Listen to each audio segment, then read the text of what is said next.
Ese guys muratekereza ibi bintu biri buze kuba byagenda bite ko tubona ko hagati ya Nsabi ndetse na Nyambo ibintu bikomeje kuba byaba umwiryane, aho Nyambo ari kwanga kuba yabwiza ukuri pasiteri ngamubwire ko ahantu yarari icyo gihe pasiteri aza akamubura ubwo yaraje kumureba iwabo, ngabe yamubwira ko yarari kwa pasiteri. Ese ibi bintu muratekereza biruze kuba byagenda bite ko tubona ko pasiteri yabirakaririyemo adashaka kuba yabyumva, Nyambo ari gukomeza kumubeshya, murabona ko na pasiteri nawe atari kubyemera, ari kuvuga ko ibi ngibi ari ibinyoma.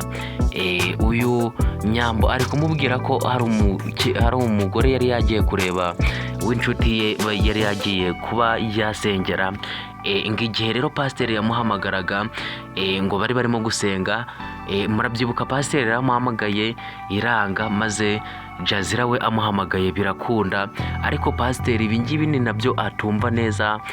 Bose bamuhamagariye umunota umwe, ariko iya pasiteri yanga kuyifata, maze iya Jazira arayifata. Ese muratekereza Nyambo azabwiza ukuri pasiteri bigenze bite ko tubona ko na Aisha nawe amugira inama yo kuba yamubwiza ukuri, akamubwira ko yarari iwabo, kandi murabyibuka neza ko mama wa pasiteri ari we wagendanye na Nyambo iwe ubwo Nyambo yaramusanze ku muhanda arimo agenda, maze aramuherekeza amugeza iwe. Ese ubundi muratekereza ari igiki cyaba gituma pasiteri yanga ko hari umuntu umenya iwabo? Murabona yanze ko Nyambo ahamenya ku neza, ariko dore ashatse kuba yamenya bwihishwe, ariko sinzi niba bizaba byamukundira ngo bimushobokere, kuko turabona ko ibintu bikomeje kuba byagorana. Murabona ko pasiteri byamurakaje cyane, atarimo kumva ahantu Nyambo yajya, ibintu yakora pasiteri akaba adakwiye kuba yabimenya. Murabyibuka ubwo pasiteri yabazaga ba Jazira ndetse na Claudia, baramubwiye ati yagiye gusenga, maze bamutelefone nabwo yaravuze ngo yagiye hahande. Jazira na Claudia bahisha pasiteri aho hantu, kuko pasiteri yumvaga bahaziranyeho.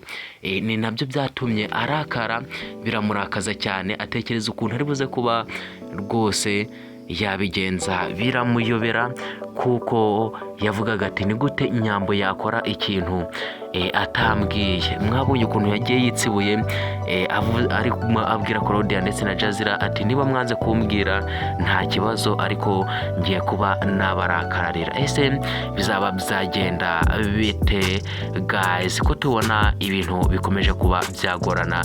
Reka mbashimire mwe mukomeje kudukurikira, mwe mukomeje kubana natwe, nkomeza kugusaba gukanda subscribe utari wayikanda, ufungure n'inzogera, maze uze dukomeze twibanira hano kuri filime yacu turuganira ibintu birushaho kuba bizagenda neza.